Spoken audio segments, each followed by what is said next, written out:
이 땅의 모든 크리스천들이 하나님께 유턴하는 그날까지 여러분의 고민 함께 나누겠습니다. 신앙생활연구소 유턴에 오신 여러분 진심으로 환영합니다. 저는 연구소장 박지윤입니다. 오늘 저희와 함께 해주실 연구원분들 소개해드릴게요. 개그맨 정범균 씨, 상담 전문가 이호선 교수님 나오셨어요. 안녕하세요. 안녕하세요. 반갑습니다. 늘 직진만을 주장하는 남자 프랭크 이만희 씨, 중앙성결교회 한기채 목사님 함께해 주시겠습니다. 안녕하세요. 안녕하세요. 반갑습니다. 자, 우리 또 성도 여러분들이 어떤 고민을 가지고 저희에게 보내주셨을지 오늘의 고민 만나보겠습니다.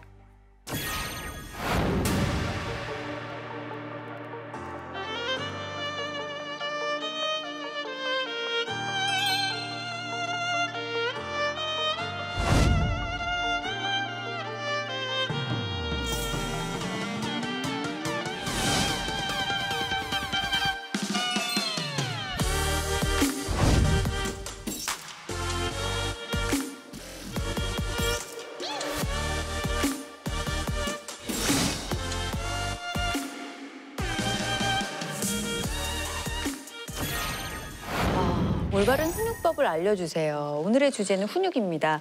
근데 저는 정말 저희 한 가지 주제를 써서 보내라고 하면 이걸 써서 보낼 것 같아요. 아이 훈육하기가 너무 어렵다는 걸 저 역시도 공감하고 있는데요. 아이를 키우다 보면 욱하는 순간들이 있잖아요. 그때 가장 많이 드는 고민은 아마 한 대 때릴까 말까. 우리 이 와이프가 부분이 제일 많이 아닐까 하는 말. 합니다. 네. 다른 분들은 어떻게 생각하시는지 좀 궁금해요. 저는 자랄 때 맞고 자랐거든요. 회초리로. 범균 씨는 어땠어요? 저는 태어나서 딱 한 번, 부모님께 딱 한 번만 맞아봤어요. 어떤 일이었나요? 그 엄마 지갑에 이제 그때 당시 조금 손에 좀 대가지고 아이고. 그러다 좀 걸렸어요. 근데 좀 늦게 걸렸어요. 한 10여 차례. 10여 차례. 횟수가 잦았네. 네, 10여 차례 처음이 안 걸리니까 이걸로 저축을 해서 그럼 저걸 한번 사야겠다. 그러니까 어머니 입장에서는 내가 도둑을 키웠구나. 엄마도 나중에 한 거예요. 그래서 엄마가 그때 한 번 때렸죠. 그 이후로는 한 번도 맞은 적이 없습니다. 그 이후에는 범균 씨가 맞을 짓을 안 해서 그런 걸까요? 아니면 어떤 부모님의 방침이, 훈육 방침이 체벌은 하지 말자 하셨을까요? 그때 맞고 나서 많이 느낀 것 같아요. 그때 당시 내가 잘못을 했구나. 다시는 하지 말아야겠다. 그런 생각이 좀 들어서 내가 좀 잘 크지 않았나? 이런 생각도 그럼 좀 체벌이 좀 도움이 됐다고 느끼세요?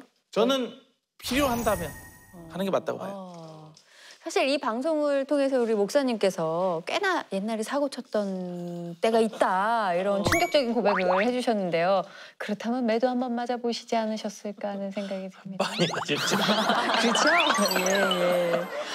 저는 아버지는 매를 안 때리셨던 것 같아요. 그래서 아버지한테 한 번도 안 맞았는데 어머니한테 주로 맞았어요. 근데 실제 정말 지금도 기억나게 많이 맞은 것은 남의 가게에 가가지고 친구들이 한꺼번에 뛰어가서 뭐 하나씩 들고 나오자. 그래가지고 저는 가서 그 돼지 등 긁어주는 그 브러쉬를 훔쳐가지고 뛰어나왔는데 아니 주인이 나만 쫓아오는 거예요. 가지고 제가 잡혀서 파출소까지 갔잖아요. 초등학교 3학년 때. 저 같아도 때릴 것 같아요. 집에 와가지고 예. 떼강도예요, 떼강도. 정말 그 예전에 할 때 떼강도입니다. 근데 좀 지나고 보면 어떠세요? 그때 어머님의 그런 회초리 도움이 됐나요? 어머니도 제가 보니까 굉장히 이제 당황을 하셨고 또 파출소에 불려갔잖아요. 가지고 저를 데리고 왔으니까 속상하기도 하고 좀 감정적으로 좀 욱하셔가지고 그러셨던 것 같아요. 근데 그래도 제가 그때 내가 우리 어머니한테 이렇게 가슴 아픈 짓은 좀 하지 말아야 되겠다. 그렇게 좀 깨달았던 것 같아요, 그때는. 그러니까 이게 이 이야기를 들어보면 약간 또래 집단도 사실 중요한 것 같아요. 내가 훔칠 마음이 없었는데 그냥 우 가게 되잖아요. 그렇죠. 다 훔치러 가는데 나만 빠지기도 좀 어려운 게 또 그 나이 또래 특징이니까. 예. 그리고 또 남자아이라면 충분히 또 그럴 수 있다라는 생각도 듭니다. 사실 매 하면 훈육하면 아이콘이 있죠. 어떤 체벌의 아이콘. 프랭크 씨. 한국에 오지 않았으면 프랭크는 참 힘들게 살았을 거예요. 예. 그 성인이 된 자녀한테도 안 가리죠? 콩고 부모님들은. 상관없다. 무조건 잘못하면 데려야 돼. 그러면 가장 최근으로 기억을 더듬어 보면 마지막으로 맞았을 때가 뭐 때문에 맞았던 거예요? 저는 20살 때 한국에 왔었거든요. 네. 그래서 3년 지나다가 콩고 갔었어요, 방학 때. 저는 한국에서 혼자 생활하니까 뭐 아무 때나 집에 들어가고, 근데 우리 집 법은 9시까지 들어야 돼요. 무조건. 근데 저는 나는 외국에 있었다. 그냥 잠깐 엄마 집에 같이 온 거니까. 근데 9시 지나다가 친구들이랑 얘기하다가 11시야. 들어가다가 엄마가 그냥 문 앞에 이렇게 서 있었는데, 야, 지금 몇 시냐? 나는 죄송합니다. 뭘 죄송해? 이리 와봐. 어머니 깡패예요. 경찰 같아. 일단 일로 와. 네. 그래서 어머니가 이 지금 참. 저는 진짜 기분이 나빴어. 나는 예. 그러면 내일 한국에 가겠습니다. 지금 가. 근데 내 집이야 여기는. 그랬는데 나 그냥 그때 방 가서 잤는데 아침에 일어나다가 내가 가서 엄마한테 미안하다. 나는 좀 기분이 안 좋았어. 어제 왜 때렸냐. 어머니가 야 나는 네가 내 자식이야. 때리고 싶으면 때릴 수가 있다. 언제든지. 네가 나 언제든지 날 때릴 수가 있어. 그렇지. 잠깐 약간 콩고. 저런 삶도 괜찮겠다라는 생각이 나 잠깐 들었어요. 왜냐면 애들 키우다 보면 되게 욱할 때가 있거든요. 야 멋있다. 넌 내 자식이야. 그때 그래서 오늘 주제는 좀 프랭크가 준비해 온 걸 수도 있어요. 근데 솔직히 프랭크는 이제 나이가 23인데 엄마한테 맞으니까 조금 좀 욱하긴 했었네요, 솔직히. 좀 그러긴 한데 근데 만약에 밖에였으면 좀 그러긴 한데 부끄럽지만 네. 밤에였으니까 괜찮아요. 네. 밤이니까 괜찮은 게 어딨어요? 그런 게 어딨어? 이게 무서운 학습의 효과입니다, 여러분. 학습이 세대 무서운 교육이야. 거예요. 네. 자, 그렇다면 마지막으로 고백하지 않은 한 분. 네. 교수님도 혹시 어릴 때 회초리로 맞아보셨어요? 저는 매 한 대도 안 맞고 자랐어요. 한 대도 안 맞고 자라고 대신에 학교에서 맞을 만큼 맞았어요. 저는 이제 중학교 때 제가 이제 태권도를 했으니까 옛날에는 운동선수들 그렇게 때렸어요. 그래가지고 이겨도 때리고 저도 때리고. 하여튼 어마어마하게 매를 맞았고 여하간에 저는 집에서는 부모님께 맞아본 적은 없어요. 집집마다 분위기가 다 다를 수 있겠지만 저희가 어렸을 때만 해도 지금 70년대생들이 어릴 때 그리고 그 이전 세대만 해도 체벌이 집에서나 학교에서나 좀 당연시되는 분위기가 있었는데요. 이제는 세대가 바뀌다 보니 이게 과연 맞는 것인가에 대한 고민들을 많이 하고 계신 것 같아요. 실제 자녀를 키우고 계신 부모님들을 대상으로 사랑의 매에 대한 생각을 한번 여쭤봤습니다.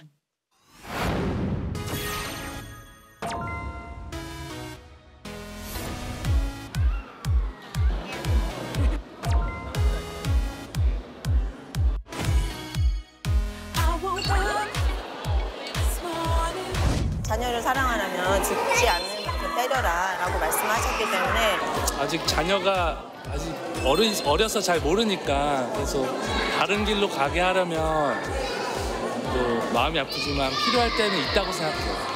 조금 더 예절이 좀 다르고 그다음에 함부로 하지 않는 그런 성품을 갖고 있는데 그런 것들은 체벌을 통해서 키워졌다고 생각을 합니다.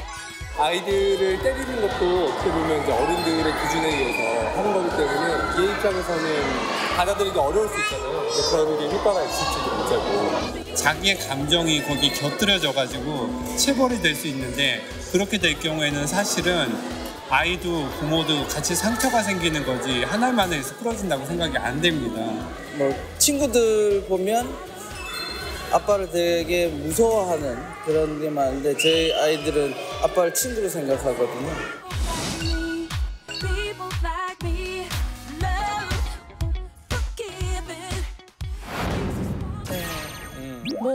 이 설문조사가 전체의 일반적인 평균은 아니겠지만 그래도 저희가 한 장소에 가서 부모님들에게 여쭤본 결과 찬성하시는 분들이 의외로 많았어요. 혹시 체벌에 대한 여러분들의 입장 여쭤봐도 될까요? 범균 씨는 어떠세요?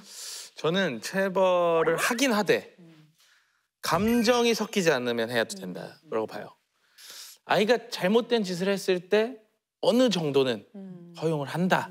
저는 그쪽 주의예요. 그러면 감정이 섞일 수 있기 때문에 체벌을 안 하는 게 좋다라는 입장에는 어느 정도 공감을 그럼요. 하시는 편이네요. 무조건 매를 들었을 때 감정이 들어가면 때리면 안 돼요. 그거는 안 됩니다. 프랭크의 생각은 어떻습니까? 저는 형 말은 동의합니다. 조금 데려도 돼요. 왜냐면 그 어렸을 때부터 부모님이 자녀랑 뭔가 리스펙트 있어야 돼요. 리스펙트 있어야 돼요. 만약에 그렇게 자녀가 뭐 잘못하면 부모님 뭐 괜찮아 뭐 때릴 수가 없고 커지면 뭐 안 때릴 거야. 뭐 아무도 안 할 거야. 그런 자녀가 내가 많이 봤어요. 그래서 어렸을 때부터 조금도 맞으면 죽을 것 같다고 생각합니다. 어느 정도 잘못된 길에서 인도하기 위해서는 체벌이 좀 필요하다라는 입장이셨어요. 목사님은 체벌에 대해서 어떻게 생각하세요? 저도 원칙적으로는 체벌을 반대하는 입장인데 예외적으로 어떤 상황에서 필요할 수도 있겠다. 그렇게 이제 생각을 하는 입장인데요. 되게 아이들이 이제 발달하는 단계를 보면 굉장히 감각적이잖아요. 가장 어렸을 때는.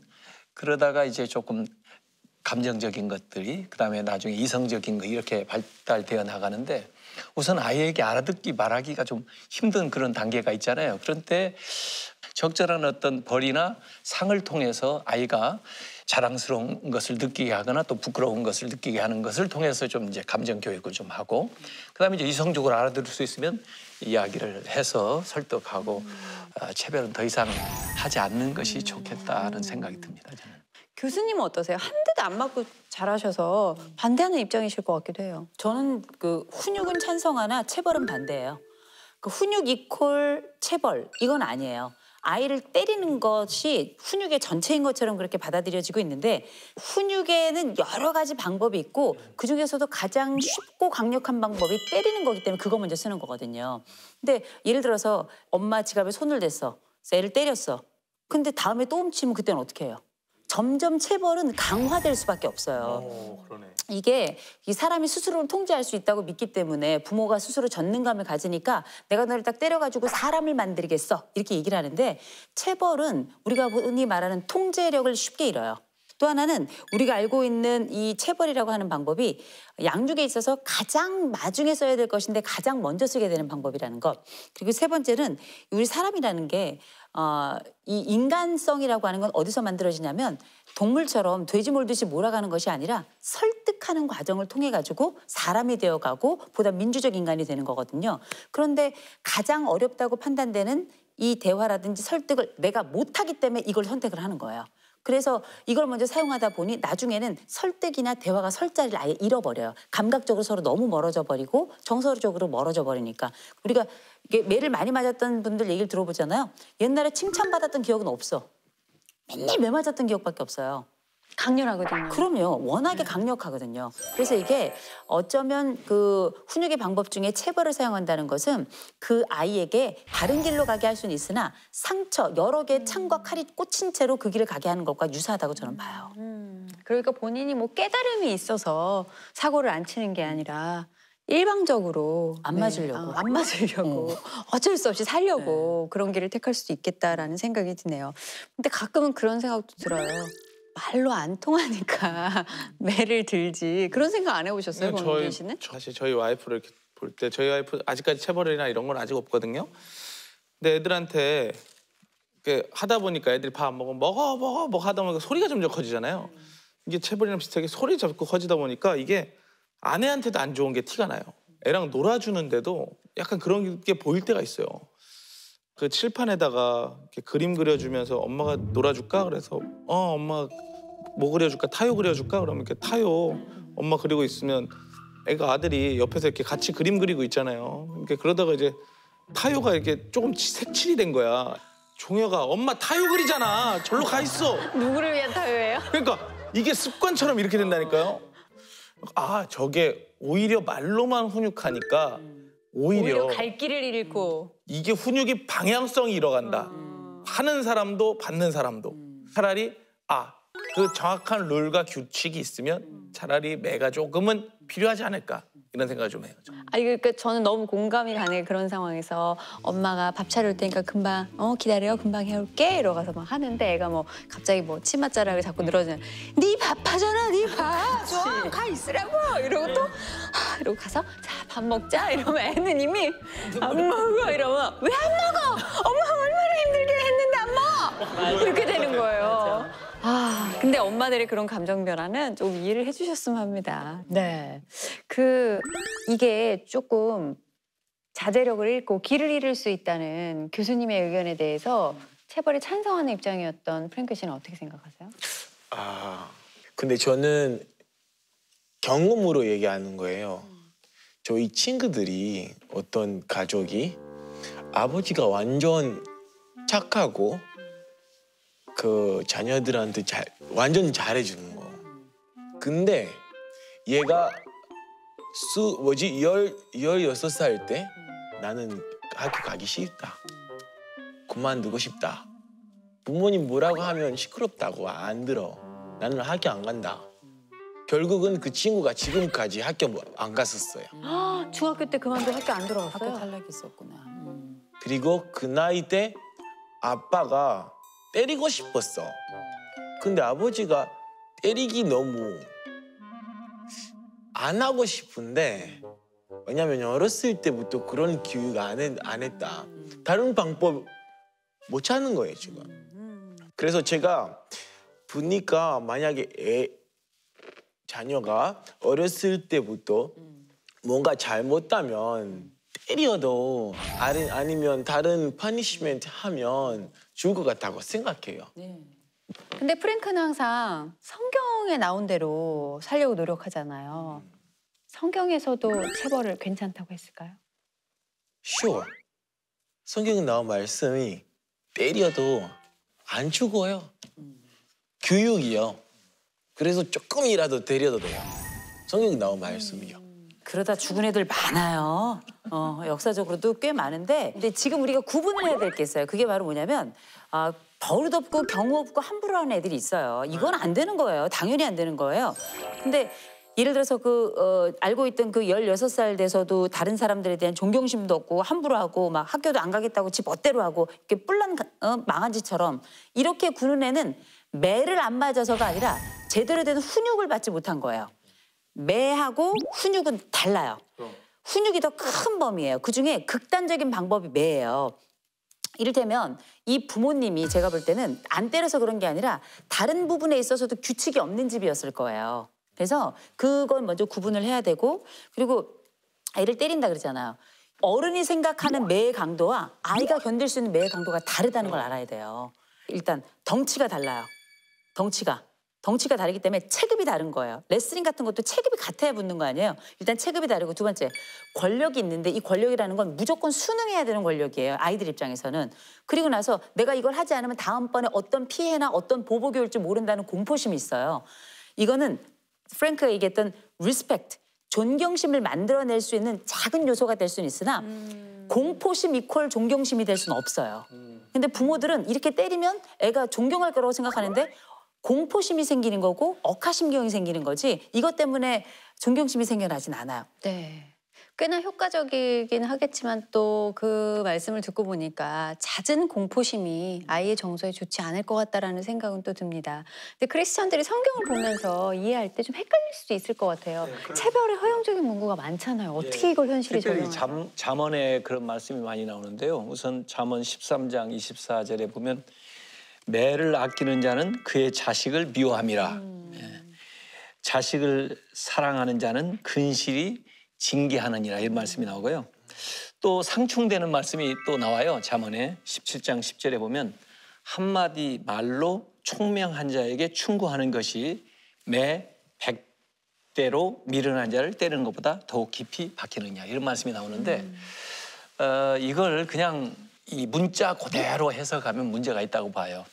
지금 이 성경 시대에는 대가족 또 농경사회, 가부장적인 사회에서 그 전통적으로 경험적으로 있었던 그 상황에 대한 말씀이기 때문에 어느 상황이냐 어떤 아이냐에 따라서 이 말씀이 이렇게 다르게 적용되는 거거든요. 그래서 아까 이 총명한 자에게 충고한다 이렇게 하니까 이 아이는 알아들을 수 있는 아이예요. 그 아이한테는 매 100대보다 훨씬 그게 더 효과적이다 이렇게 돼 있는 것이고, 매를 아끼는 자는 그의 자식을 미워합니다 이렇게 얘기할 때에는 그 아이는 정말 못 알아듣는, 정말 이 매를 들지 않고서는 내 방치할 수밖에 없는 그런 어떤 아이인 경우에 이제 해당하는 말씀인 것 같아요. 그래서 성경에는 어느 말씀만 딱 이렇게 나오는 건 아니라고 이렇게 봐야 될 것 같아요. 자, 사랑의 매를 좀 찬성하시는 입장에서 굳이 나는 꼭 사랑의 매를 좀 훈육 방식으로 써야겠다 할 때 어떤 기준을 가지면 우리가 지금 뭐 체벌에서 위험성으로 지적되는 부분들을 막을 수 있을까요? 이 사랑의 매라고 하는 거 오늘 성경에도 저도 이 특이한 사실을 하나 발견을 했는데요. 손으로 때리거나 발로 굿하거나 이런 경우는 성경에도 안 나옵니다. 매나 채찍이나. 그러니까 어떤 도구를 것을 사용했네요? 예, 도구를 사용하는데 아마 그 지금 사랑의 매라고 우리가 얘기하듯이 아이가 알 수 있는 어떤 이제 서로 약속을 해가지고 강도를 높이지 말고 저는 한 5대 이내에서 너를 사랑하지만 네가 그 한 그 잘못한 것에 대한 징계라는 걸 분명히 가르쳐주고 알게 해주고 그다음에 같이 또 기도도 해주고 깨닫게 해주면서 점점 거기서 벗어날 수 있도록 그렇게 유도하면 그것도 일종의 좀 하나의 교육 방법으로 쓸 수 있지 않겠나. 이 감정 좀 배제하고요. 그런 생각 좀 해봐요. 저도 이렇게 아이들이 애엄마한테 혼나고 오면 아침에 거의 밥을 잘 안 먹잖아요, 애들. 그럼 애엄마한테 한참 혼나면 제가 이제 안아줘요. 이렇게 와서 중혁아 엄마한테 왜 혼났어? 그걸 꼭 알려줘요. 그럼 엄마한테 혼났어. 그럼 엄마 왜 혼났어? 내가 밥을 잘 안 먹어서 엄마가 화냈어. 아 그래 왜 안 먹었어? 맛이 없어. 그럼 나는 이거를 엄마한테 전달을 할 수가 없어. 내가 그래서 와이프한테 쓱 얘기를 해요. 조금 간을 좀 세게 쳐. 네, 엄마 그래요. 아유, 얘가 건강하게 먹어야지. 아니 먹는 거에 일단 중요한데 안 먹는데 뭘 건강하고 무슨 상관이냐. 간을 세게 해라. 조미료를 넣어라. 나는 항상 얘기를 하거든요. 근데 엄마는 항상 안 넣어. 이거에 그 괴리감이 있는 거야. 그래서 애는 안 먹어. 그래서 스트레스 받아. 근데 나가면 잘 먹는데 이게 말이 안 맞는 거예요. 범규 씨 댁에 나중에 관찰 카메라를 한번 설치해서 상황별로 그렇죠. 교수님에게 어떤 코칭을 받아봐도 좋을 것 같다라는 생각이 들어요. 저보다 저희 와이프를 좀 부탁드립니다. 네. 자, 우리 사회에 요즘 체벌을 반대하는 목소리가 높아지는 데는 분명히 또 이유가 있을 것 같아요. 체벌에 따른 부작용이 심각하게 도래됐기 때문이 아닐까요? 어떤 상황까지 벌어질 수 있는지 한번 알아보겠습니다. 말을 듣지 않아서 화가 나서 어린 자식을 때려 숨지게 한 찬물을 끼얹고 하루 동안 욕실에 가뒀습니다.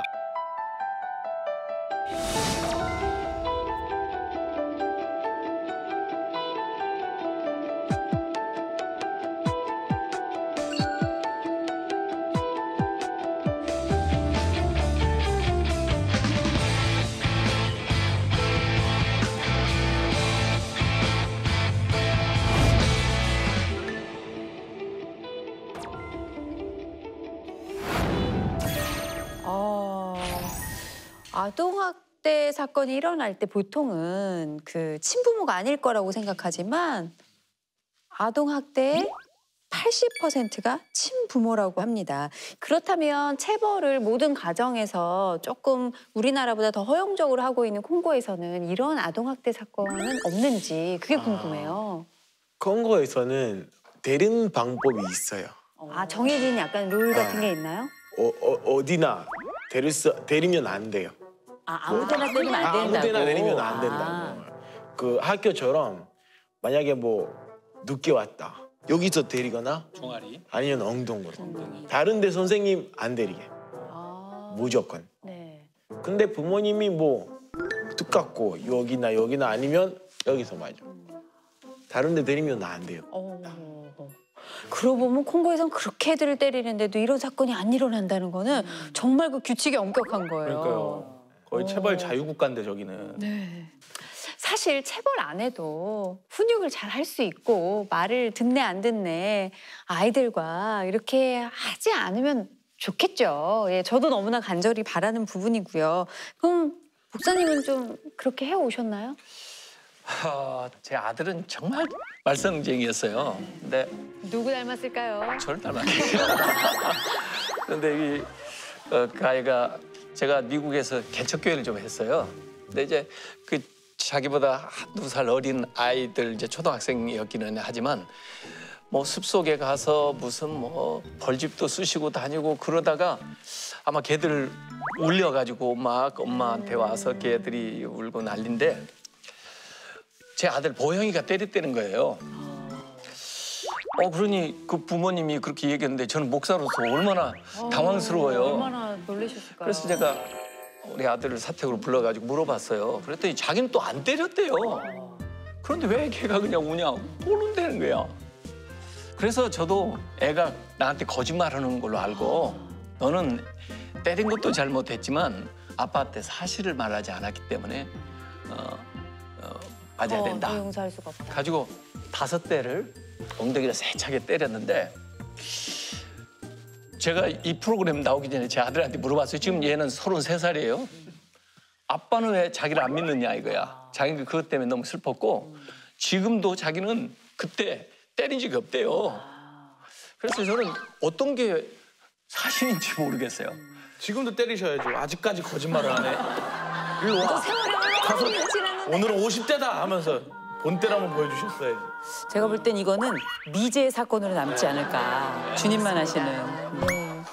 자, 그렇다면 체벌이 길을 잃고 점점 악화되고 커지는 그런 악영향도 또 생각해 볼 수 있겠네요. 그러면 우리가 지금 봤던 것처럼 가해자 80%가 친부모인데 이게 말이 80%지 그 학대의 정도가 어느 정도인지는 지금 우리가 보지 않은 거예요. 상상을 초월합니다.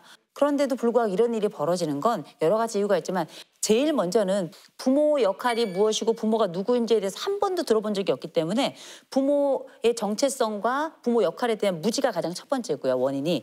이 두 번째는 아이들에 관련된 인권 교육을 한 번도 받아본 적이 없는 거예요. 아이의 권리가 무엇이고 아동의 권리가 어떤 것인지에 대해서 들어본 적이 아예 없고 우리가 그냥 맞고 자란 것처럼 애들도 맞아도 된다고 생각을 했던 거죠.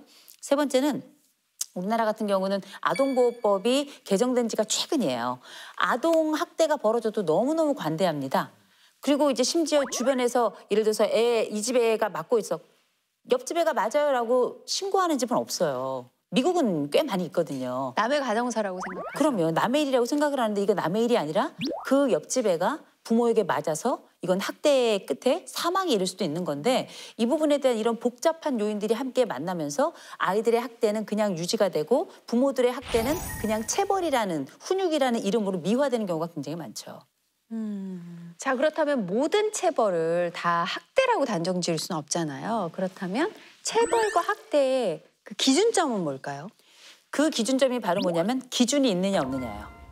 아이와 함께 합의된 혹은 부부간에 합의된 기준이 있는가 없는가. 두 번째, 애를 이렇게 혼내거나 훈육을 하다가 감정이 올라오기 시작하면 그때부터는 학대 쪽으로 넘어가는 거예요.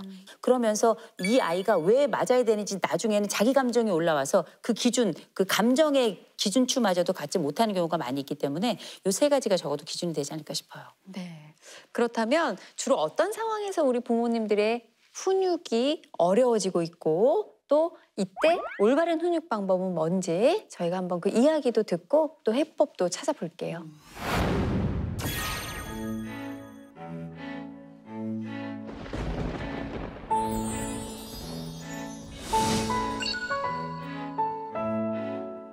가끔씩 좀 변명하려고 할 때 이렇게 놀고 있어서 숙제했냐고 하면 뭐 숙제했다고 이렇게 좀 불러대듯이 이렇게 거짓말 할 때가 있는 것 같아요. 그럴 때는 제가 어떻게 해야 될지 좀 고민이 되더라고요. 거짓말하는 아이의 그 이유는요, 연령에 따라 약간씩 차이가 있거든요. 그래서 유아기 때 아이들의 거짓말은 상상력이 풍성한 시기이기 때문에 본능적으로 그 욕구를 말하는 것이 거짓말처럼 들리는 경우가 종종 있습니다. 예를 들면 아이들이 나는 어제 우리 엄마 아빠랑 놀이공원 갔다? 이렇게 말을 하면 옆집에 살고 있는 아이가 에이 거짓말, 너 아니잖아. 어제 내가 너랑 하루 종일 있었는데 라고 말하거든요. 그럴 때 이제 어른들이 너 거짓말하면 못 써? 하나님 거짓말하면 싫어하셔? 이렇게 하는 것이 아니라 아 너는 엄마 아빠랑 놀이동산에 가고 싶었구나 이렇게 해석해 줘야 되는 거죠. 정말 주목을 해야 되는 시기는 이제 초등학교 때부터는 그 아이들의 어떤 편의주의나 또 어떤 물질을 지향하는 마음이나 또 혹은 재밌어서 한단 말이죠. 이럴 때는 그것이 거짓말하면 나쁜 것이다. 거짓말하면 습관이 되는 거야. 하나님도 거짓말하는 거 싫어하셨어. 성경에 보면 거짓말하지 말라고 하셨어. 이렇게 훈육을 해야 되겠죠. 그래서 연령에 따른 그 맞는 훈육을 해주셔야 좋은 훈육이 될 것이라고 생각이 듭니다.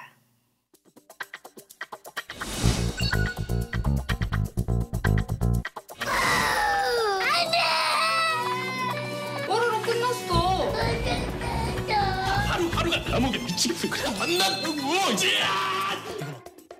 다른 사람을 굴복시키려고 이렇게 자기 의지를 사용하는 경우를 때라고 말하는데 가게나 장난감 가게 지나가면 이거 안 사주면 안 가겠다고 때를 쓰고 들어 눕는단 말이죠. 그러면 이제 어른들은 너 딱 한 번만 사는 거야. 그리고서는 아이의 말을 들어주거든요. 그러면 그때 이제 이 아이들은 때를 쓰고 이런 행동을 하면 우리 엄마는 꼼짝없이 내 말을 듣는구나라고 인식하게 되면 떼쟁이가 되는 거거든요. 그래서 이제 원칙이 필요해요. 그럴 때 아이들이 때를 쓰면 꼼짝없이 들어주면 안 돼요. 때를 쓰면 오히려 그때 사용할 수 있는 기술이 무시라고 하는 기술 혹은 소멸이라고 하는 기술을 써야 되는 거예요.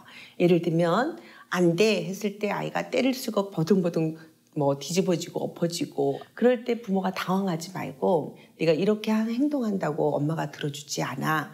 지금 네가 일어나서 엄마를 따라오지 않으면 엄마는 혼자 그냥 갈 거야. 그러면 아이가 더 때를 쓰죠. 그러면 그냥 엄마가 정말 눈 하나 까딱 안 하고 못 본 척하고 가는 거죠. 그래서 이렇게 그러면 아이가 이게 안 통한다는 것을 알아야 다음에 또 때를 쓰지 않거든요. 적절하게 무시와 소멸이라고 하는 기술들을 잘 사용하면 아이들의 그렇게 부정적으로 때를 쓰는 그런 행동들을 없앨 수가 있는 거죠.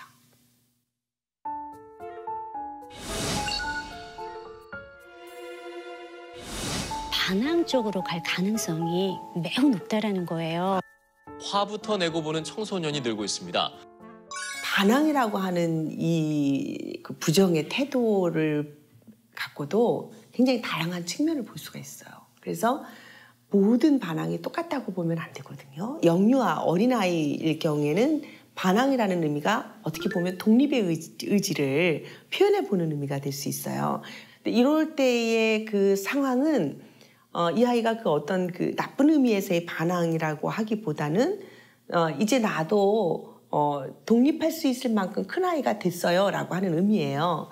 그럴 때 이제 부모가 큰 어른이 되어가면서 해야 할 책임이 있는 거야. 부모 말씀에 순종해야 되는 거야. 이런 그 기준들을 넣어줘야 되거든요. 근데 이걸 놓쳐버리고 나면 나는 내가 알아서 할 거야 라고 하는 그런 어린 시절부터 이제 이 아이가 그 의지를 그렇게 사용해 나가기 시작한다면 이 아이가 그 시기에 순종을 배우지 못하면 계속 이 아이는 반항하는 아이로 커요.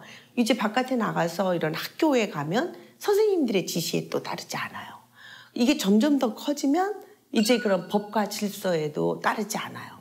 어릴 때부터 자기 의지를 하나님 아버지의 말씀에 순종하는 그쪽으로 이제 길들이게 하려면 바로 내 눈앞에 있는 부모님의 말씀에 그 순종하는 그런 연습들이 아주 어린 시절부터 되어져야 이제 이런 그 반항의 문제까지 해결이 되는 거죠. 특히 이런 그 반항의 문제는 더 들어가면 심리적으로 어떤 상처에서부터 시작되는 것들이기 때문에 좋은 관계를 많이 만들어주고 아이와 함께하는 시간을 즐거워하게 하고 이런 좋은 추억들을 만들어주는 것이 예방하는 좋은 그 도구가 될 것이라고 생각이 들어요. 아이를 낳고 부모가 되기 전에 이런 훈육 교육을 좀 일괄적으로 한다면 얼마나 좋을까 하는 생각이 들 정도로 너무 잘 모르고 있는 부분이 많았다 싶어요. 자, 훈육 방법에 대해서 잠깐 배워봤거든요. 범균 씨는 요즘 특히 고민인 거 있어요? 어떨 때 훈육이 어렵다 느끼세요? 일단은 첫째가 둘째를 이렇게 툭툭 쳐요. 제가 이렇게 보면 싹 때리는 거 있잖아요. 네. 제가 뭐라고는 하는데 이게 고쳐지질 않더라고요. 요거 어떻게 해야 될지 고민이 돼요. 이거 어떻게 해야 될까요? 근데 뭐 형제 간의 어떤 질투나 다툼 당연한 거긴 한데 부모가 어디까지 개입을 해야 될지. 이건 이제 두 가지로 해석을 해야 될 겁니다. 하나는 뭐냐면 나도 자식이다. 라고 하는 일련의 자기를 표현하는 방식이고요. 나도 좀 봐달라. 그러면 네. 두 번째로는 또 하나, 나도 봐달라뿐만 아니라 나도 사랑받고 싶다라고 하는 것들을 이제 약간의 반항의 형태로 나타내는 건데 부모가 볼 때는 아유 저게 다 큰 놈이 이런다 하지만 얘도 애기거든요. 맞아요. 그 애기니까 얘 입장에서는 나도 애고 얘도 애인데 왜 얘만 봐주고 나는 안 봐주나 이런 불평등, 불공평에 대한 생각이 들죠. 이때는 생각보다 그렇게 어렵지 않습니다. 대개는 어떻게 이 큰애에게 이름표가 붙어 있어요. 아빠가 입으로 얘기했잖아요. 얘가 이렇게 툭 치고 가더라고요. 이건 현상이기도 하지만 이름표도 붙여준 거거든요. 그런데 이제 이럴 때 얘 이름표를 다른 걸 좀 붙여주실 필요가 있어요. 보호자로. 보호자로. 그래서 이를테면 뭐 기저귀를 간다 그러면 야, 너 가서 기저귀 하나 가져와가 아니라 히어로 중에 좋아하는 친구 있으면 원래 사자가 된다 그랬잖아요. 네. 그러면 어떻게 돌봄의 사자로. 라이언 킹이라고 하면 라이언 킹 아빠랑 같이 가가지고 기저귀 하나 물고 오자. 사자니까 입으로 물어야죠. 입으로 이렇게 물고 와요. 물고 와가지고 오면 어떻게 역시 라이언 킹이야. 얘에게 보호자라는 새로운 이름표를 좀 붙여주셔야 돼요. 동색을 지키는 수호자, 그쵸. 라이언 킹. 이게 아무것도 아닌 것 같죠? 이거 반드시 먹혀요. 저희 집은 남동생이 누나를 가끔 툭툭 건드리는데 그럼 누나를 보호하는 티라노사우루스 정도로 해줘야 되나요? 그것도 괜찮긴 한데 걔는 일단 혼나야 돼요. 그렇죠, 혼나야 되죠. 좀 혼나야 돼요. 왜냐면 이제 혼나야 되겠네 그냥. 형제들 간에는 서열이 있어야 돼요. 돌봄에도 서열이 있고 그다음에 찬물에도 서열이 있어야 되는 거예요. 그래서 실제 그 역할을 어떻게 부모가 이름 붙여주냐가 되게 중요한 거예요. 그래서 제가 볼 때는 얘의 역할을 재정의해 주시면 종혁이는 세상에 둘도 없는 라이언킹이 될 거예요. 네. 마지막으로 목사님께서는 이 시대의 자녀들의 훈육 때문에 고민하는 부모님들께 어떤 말씀 전해주고 싶으십니까? 그 사무엘서에 보면은 엘리가 자녀 교육 실패한 거하고 한나가 자녀 교육 성공한 비결이 그 사무엘상 2장 30절에 나오거든요. 하나님을 존중하게 가르쳐야 된다. 근데 이제 하나님을 존중하게 가르치면은 그 자녀를 하나님께서 귀하게 이렇게 만들어 주신다 그랬거든요. 근데 내 자녀가 귀하다고 자녀 귀한 줄만 알고 하나님 더 귀하신지 모르고 또 다른 사람들 어른들 존중할지 모르고 이렇게 훈련되지 않으면 그 아이 자체가 그 엘리의 두 아들 홈리와 비느하스처럼 그렇게 망나니들이 되거든요. 그래서 우리가 지금 하나님 중심으로 하나님을 존중하고 어른들을 존경할 줄 알고 질서를 지킬 수 있는 어려서부터 훈련시키는 게 굉장히 이게 중요하고 그게 평생을 좌우하잖아요. 그래서 좀 지혜롭게 그 아이들에게 좀 효과적으로 기도하면서 부모님들이 어렵지만은 이렇게 좀 고민을 같이 하면서 했으면 참 좋겠어요. 네. 지금 뭐 저희 방송 함께 하시면서 그동안 나는 잘못된 훈육을 했나라고 뭐 자책하고 계신 분들이 있다면 그런 자책이나 고민이 있었다는 것 자체가 너무나 좋은 거 아닐까요? 네, 이제 더 좋은 부모가 되기 위한 노력을 하신다는 것 자체에 저희는 뭐 큰 박수를 보내드리고 싶고요. 그래도 훈육에 대해 고민이 되신다면 그 부분 또한 많은 분들에게 도움의 손길을 청해 보시고 또 기도로 하나님께 구해 보셨으면 좋겠습니다. 우리 아이들 예쁘게 키워주시고요. 오늘 함께 고민 나눠주신 네 분의 연구원분들 감사드리고요. 시청자 여러분도 한 주 동안 건강하셨으면 좋겠습니다. 고맙습니다. 하나님께서 저희에게 귀한 자녀들을 선물로 맡겨주심을 감사드립니다. 우리 자녀들을 하나님의 사랑으로 믿음 안에서 바르게 세워야 할 텐데 실제 생활에서는 사랑으로 가르치기가 힘든 경우가 많이 있습니다. 저희에게 지혜를 주셔서 아이를 잘 훈육할 수 있게 해 주소서. 아이를 노엽게 하지 않으면서도 인생의 바른 도리를 가르치게 하소서. 우리 아이가 아무리 소중해도 우리에게 우상이 되지 않게 하시고 하나님을 경외하고 이웃을 사랑하며 하나님의 크신 뜻을 이루는 자녀로 건강하게 자라게 하소서. 우리가 말이나 행동으로 아이에게 상처를 주지 않게 하시고 아이들도 부모의 교훈과 징계를 무겁게 받아들이는 순종하는 자녀가 되게 하소서. 예수님의 이름으로 기도드립니다. 아멘.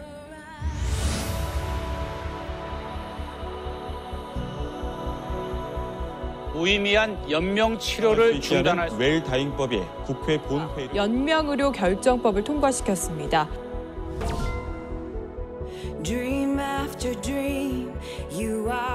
고민은 많이 하겠는데 저는 연명 치료는 안 하고 싶어요.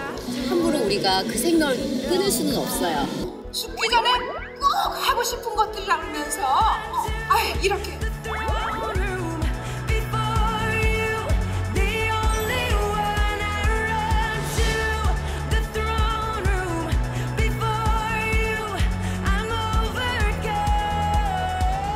이 프로그램은 시청자 여러분의 소중한 후원으로 제작됩니다.